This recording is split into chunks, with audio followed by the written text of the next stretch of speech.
पहले बात 6 उन बड़ी खबरों की जिन पर आज दिन भर हमारी नजर रहने वाली है। वो 6 बड़ी खबरें कौन है, आपके टीवी स्क्रीन पर हम आपको दिखाते हैं और बताते हैं कि इन पर क्या क्या अपडेट आज हम आपको देने वाले हैं। तो सशक्त नौसेना का प्रण, क्योंकि आज नौसेना के बेड़े में 3 युद्धपोत शामिल होने वाले हैं। इसके अलावा आपको बताएंगे कि 12 साल के इंतजार के बाद आखिर कौन सा मंदिर तैयार हुआ है। वही राजधानी दिल्ली का चुनाव होना है, चुनावी दंगल में रोज नए नए तीर छोड़े जा रहे हैं, इससे जुड़ी खबर भी आपको बताएंगे। वहीं महाकुंभ की भी बात होगी जो दिव्य और भव्य नजर आ रहा है और करोड़ों लोग आस्था की डुबकी लगा रहे हैं। वहीं मथुरा की बात करेंगे, श्री कृष्ण मंदिर की, जिस पर आज सुप्रीम सुनवाई होने वाली है। वहीं बांग्लादेश और पाकिस्तान देखिए, दोनों मिलकर भारत विरोधी मोर्चा बनाने में जुटे हैं। तो वो तमाम बड़ी खबरें जिन पर आज दिन भर हमारी नजर होगी और हर एक अपडेट हम आप तक पहुंचाते रहेंगे।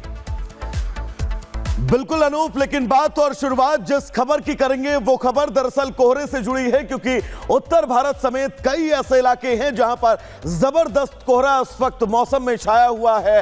धुंध के कारण विजिबिलिटी लगभग शून्य हो चुकी है। कोहरे की चपेट में उत्तर भारत के तमाम इलाके इस वक्त हैं। दिल्ली समेत कई ऐसे शहर जहां पर घना कोहरा आज सुबह से ही देखने को मिल रहा है। एनसीआर में भी जबरदस्त कोहरे की चादर आपको नजर आएगी और कोहरे के कारण विजिबिलिटी लगभग शून्य है।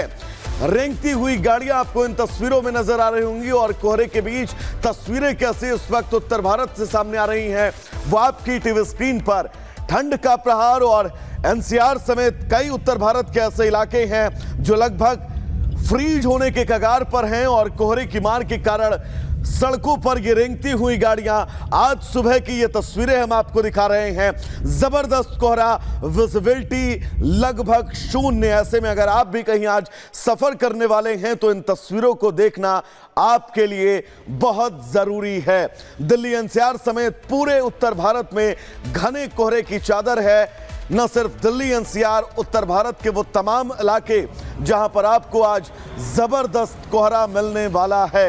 ये तस्वीर, विजिबिलिटी इन तमाम इलाकों में लगभग शून्य के आसपास, और इस विजिबिलिटी के बीच आप ये अंदाजा लगा सकते हैं कि सड़क पर चलने वाली आज गाड़ियां जिनकी रफ्तार बहुत धीमी पड़ने वाली है। ये तस्वीर और इस तस्वीर के जरिए आज सुबह हालात कैसे हैं इसका अंदाजा बहुत आसानी से लगा सकते हैं। और बात देश की बढ़ती ताकत की करते हैं। जी हां, आज का दिन भारत के लिए, देश के लिए बेहद महत्वपूर्ण होने वाला, क्योंकि आज एक नहीं, दो नहीं, 3 युद्धपोत जो है भारतीय नौसेना में शामिल होने वाले हैं। देखिए, आईएनएस सूरत, आईएनएस वागशीर और आईएनएस नीलगिरी, ये 3 युद्धपोत हैं जिन्हें आज प्रधानमंत्री नरेंद्र मोदी देश को समर्पित करने वाले हैं। रिपोर्ट आप सबको दिखाते हैं।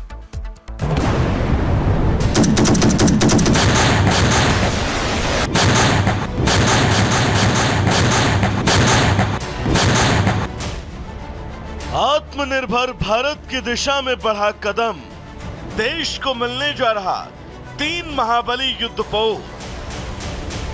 एडवांस टेक्नोलॉजी से लैस हैं युद्धपोत, दुश्मनों की अब खैर नहीं।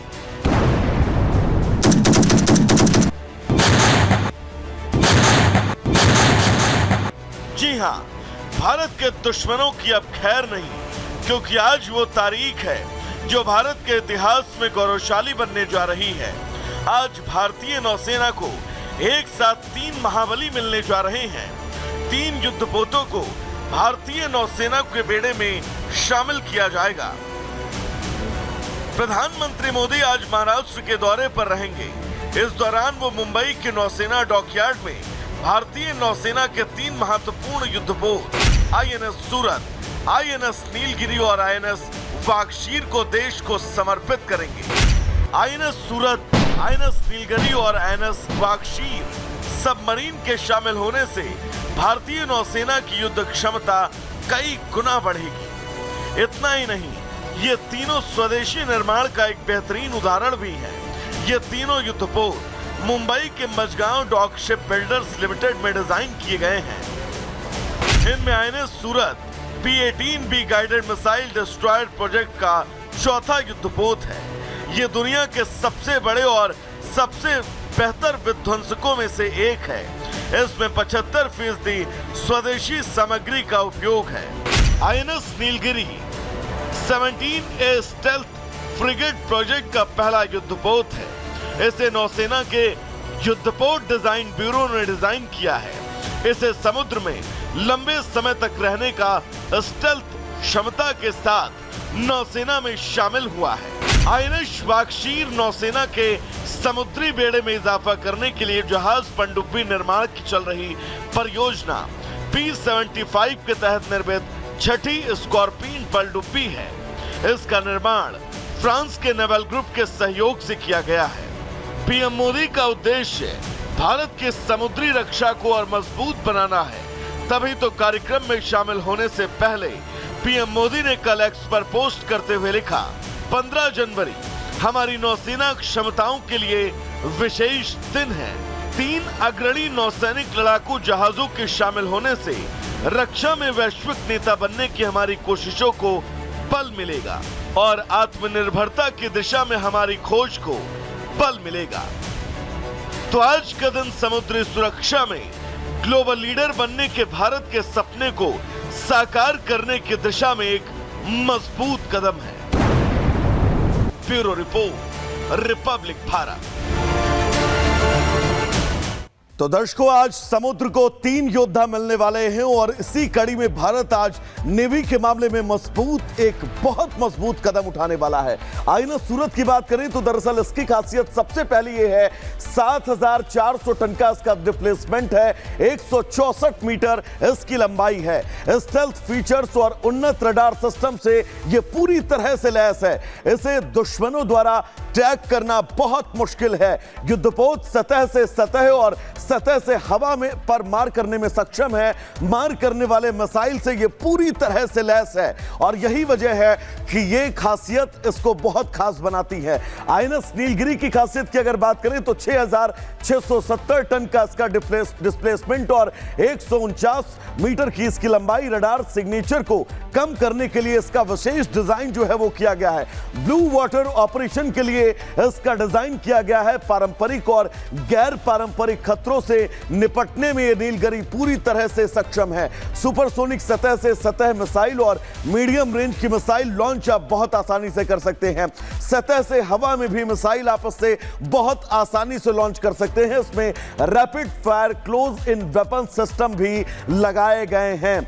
अगर अगली खासियत की बात करें तो इंटीग्रेटेड प्लेटफॉर्म मैनेजमेंट सिस्टम से यह पूरी तरह से आईएनएस नीलगिरी सुसज्जित है और यह खासियत इसको कहीं ना कहीं से अपने आप में अलग करती हैं। आईएनएस वाक्षीर की खासियत की अगर बात करें तो वाक्षीर को बेहद शांत संचालन और दुश्मन के इलाके में पहुंचाने के लिए सक्षम बनाया गया है। गुप्त रूप से काम करने के लिए इसका डिजाइन जो है वो किया गया है। ये 67 मीटर लंबी और 1550 टन की वजनी है। Wire guided torpedo anti ship missile उन्नत सोनार सिस्टम से पूरी तरह से लैस है। सतह और पानी के नीचे लक्ष्यों को नष्ट करने में सक्षम है। एयर इंडिपेंडेंट प्रोपल्शन तकनीक को भविष्य में जोड़ने की क्षमता भी आईएनएस वाक्षीर में है। तो ये वो 3 युद्धपोत हैं जो आज भारत को मिलने वाले हैं और समुद्र के मामले में भारत बहुत मजबूत कदम आज उठाने जा रहा है।